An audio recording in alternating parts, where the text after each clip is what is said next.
बिस्मिल्लाहिर्रहमानिर्रहीम अस्सलामु अलैकुम रहमतुल्लाहि व बरकातुहू। नाज़रीन काम आप देख रहे हैं दुनिया मेरे आगे यूट्यूब चैनल और मैं हूं गुलाम नबी मदनी। आज 21 जुलाई 2021 है और आज दिन है बुध का। इस वीडियो के अंदर अफ़गानिस्तान की ताज़ा तरीन सूरत हाल, अफ़गानिस्तान से मुताल्लिक़ कुछ ताज़ा ख़बरें हैं, अपडेट्स हैं, वो आपके सामने रखेंगे। क्या अमरीका अफ़गानिस्तान के अंदर हालात की ख़राबी के बाद और तालिबान की हुकूमत बहाल होने के बाद दोबारा फ़ौजें अफ़गानिस्तान में उतार सकते हैं, यह आपको बताएंगे। रूस की जानिब से काबुल हुकूमत को तालिबान के मुखालिफ करार दिया गया है कि तालिबान और काबुल हुकूमत के दरमियान सियासी सेटलमेंट के अंदर ज़िम्मेदार अशरफ गनी की हुकूमत है। इस हवाले से आपको अपडेट करेंगे। इसके अलावा नाज़रीन काम अफ़गान तालिबान ने नंगरहार के अंदर जलालाबाद के अंदर हमला किया है, यह खबर सामने आ रही है। अफ़गान तालिबान और काबुल हुकूमत में ईद के 2 रोज़ के अंदर कहाँ कहाँ पर लड़ाई जारी रही है, ये भी आपको बताएंगे। इसके अलावा नाज़रीन काम एक और जो बड़ी खबर सामने आ रही है, दोहा मुज़ाकरात के अंदर जो कैदियों का तबादला है इस पर इत्तिफाक हुआ है, लेकिन तालिबान की शराइत काबुल हुकूमत मानने के लिए तैयार नहीं है। दोहा मुज़ाकरात के हवाले से कुछ नए हक़ाइक़ सामने आए हैं, वो भी आपके सामने रखेंगे। और एक और अहम खबर आपको इस वीडियो के अंदर बताएंगे कि अशरफ गनी ने बरतानिया से भी मदद मांग ली है कि तालिबान हुकूमत हासिल कर रहे हैं, काबुल पर कब्जा कर रहे हैं। क्या बरतानिया अशरफ गनी की मदद के लिए दोबारा फ़ौजें भेजेगा, ये भी आपको इस वीडियो के अंदर बताएंगे। लेकिन आगे बढ़ने से पहले इस वीडियो को लाइक करें, दोस्तों के साथ नशर करें, अपनी राय कमेंट के ज़रिए से ज़रूर दिया करें। और हमारे ट्विटर अकाउंट गुलाम नबी मदनी को अगर फॉलो नहीं कर रखा तो उसे भी फॉलो कर लें। बहुत सी वीडियोज़ और ख़बरें सिर्फ़ और सिर्फ आप हमारे ट्विटर अकाउंट पर जाकर देख सकते हैं।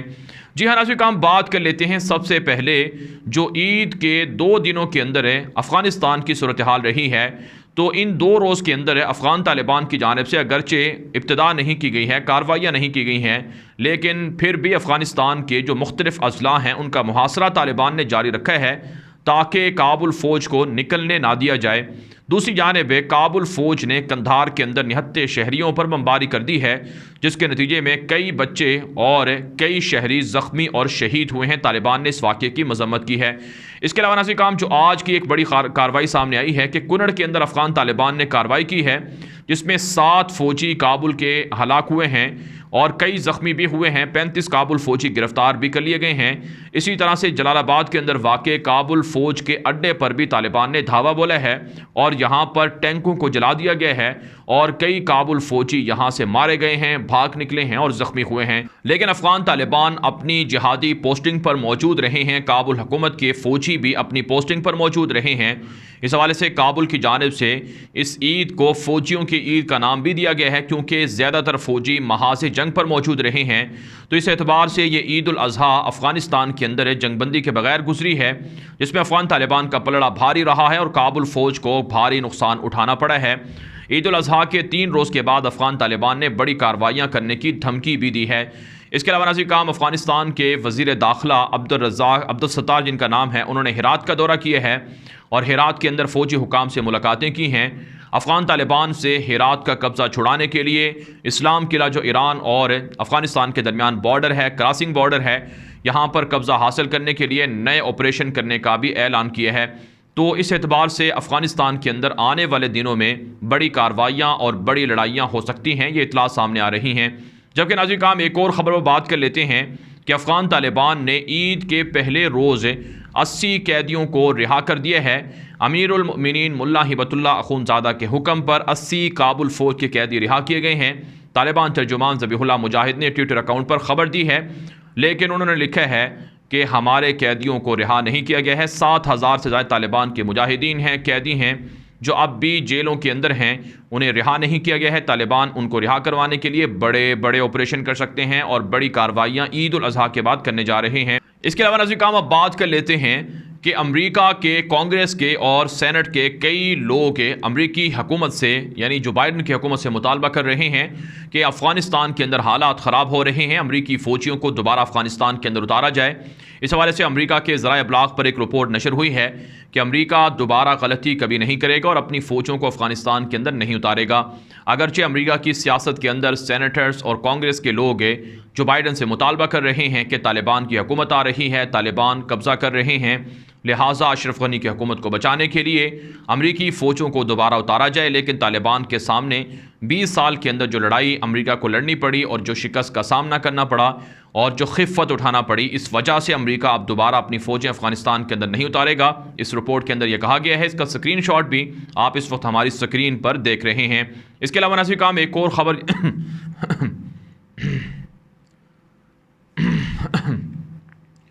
इसके अलावा नाज़रीन काम एक और ख़बर सामने आ रही है कि अमरीका ने अफ़गान शहरियों को जो वीज़े जारी करने का ऐलान किया था, इसमें अफ़गानिस्तान के वो लोग जिन्होंने अमरीकी फ़ौजों के साथ ताउन किया उनको ताहाल वीज़े जारी नहीं किए जा रहे हैं, जिस पर वो कंट्रैक्टर और वो ट्रांसलेटर जिन्होंने अमरीकी फ़ौज के साथ पिछले 20 साल मुलाजमतें की और उनकी नौकरियां की, वो एहतजाज कर रहे हैं कि अमरीका वादा खिलाफ़ी कर रहा है और अमरीका ने अफ़गानिस्तान के अंदर अपने हामियों को तनहा छोड़ दिया है, तालिबान के रहमो करम पर छोड़ दिया है।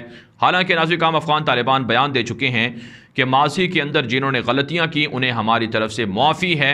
अगर वो अफ़गानिस्तान के अंदर अच्छे शहरी बनकर रहना चाहें तो उन पर हमले नहीं होंगे और उनसे कोई मुहासबा नहीं होगा। अगर वो हथियार उठाएंगे, तालिबान के ख़िलाफ़ लड़ेंगे तो फिर उनके ख़िलाफ़ कार्रवाई होगी। लेकिन नाज़रीन काम इसके बावजूद भी बहुत से अफ़गान शहरी अफ़गानिस्तान से भागना चाह रहे हैं, क्योंकि ये जो अफ़गानिस्तान के सहाफ़ी हैं, जो अफ़गानिस्तान के लोग हैं, वो ये बताते हैं, तज्ज़ियाकार और तालिबान के ज़राए बताते हैं कि ये लोग इसलिए भागना चाहते हैं ताकि इनको वहाँ नौकरियाँ मिल सकें, वहाँ इनको डॉलर मिल सकें, इसलिए अफ़गानिस्तान को छोड़कर जा रहे हैं। हालांकि तालिबान के अमीर ने भी इनको कहा है कि अफ़गानिस्तान के अंदर रहें, अफ़गानिस्तान की खिदमत करें, इन पर हमले नहीं होंगे। अब नाज़रीन काम बात कर लेते हैं कि बरतानिया का दौरा सामने आ रहा है। अशरफ गनी के नेशनल सिक्योरिटी एडवाइज़र जिनका नाम मुहिबुल्लाह है, उनका दौरा बरतानिया सामने आ रहा है। इस दौरे के अंदर बरतानिया से अशरफ गनी मदद तलब कर रहा है, अस्करी मदद तलब कर रहा है। इससे पहले भारत से भी अस्करी मदद तलब की जा चुकी है और भारत का दौरा अशरफ गनी के वज़ीर जो आर्मी चीफ़ हैं वो करने जा रहे हैं, जबकि बरतानिया का दौरा जो नेशनल सिक्योरिटी एडवाइज़र हैं, जो पाकिस्तान के ख़िलाफ़ मुख्तलिफ इल्ज़ामात भी लगाते हैं, मुहिबुल्लाह वो दौरा कर रहे हैं। लेकिन बरतानिया भी अफ़गानिस्तान के अंदर दोबारा आने की गलती नहीं करेगा, क्योंकि बरतानिया अफ़गान तालिबान के रवैयों को और अफ़गान तालिबान की फतूहात को पिछले 20 साल से देख चुका है। तालिबान ने बरतानिया को और दीगर मुल्कों को वार्निंग दी है कि अगर फ़ौजी इनख़िला मुकम्मल नहीं करेंगे, दोबारा फ़ौजें उतारेंगे तो उन्हें मार खाना पड़ेगी।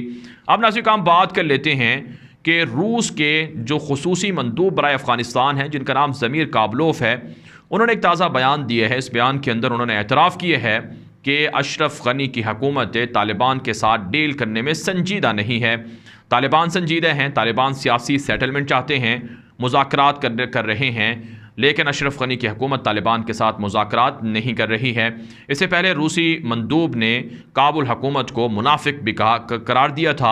इस वजह से नाज़रीन काम ये बात वाज़ेह हो गई है कि तालिबान अमन पसंद हैं, वह मुज़ाकरात की मेज़ पर हैं, मुज़ाकरात करना चाहते हैं, लेकिन काबुल हुकूमत संजीदा नहीं है।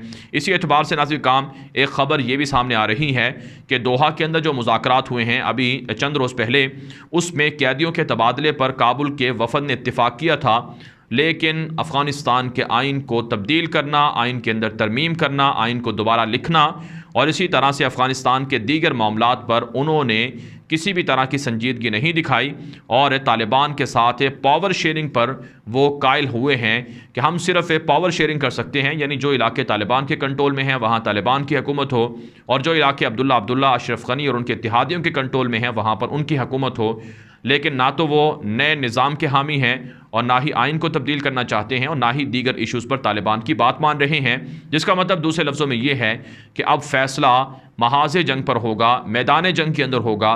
अब मुज़ाकरात के ज़रिए से या टेबल पर बैठ कर जितनी भी कॉन्फ्रेंसें मीटिंग हुई हैं वो बेमाना रही हैं।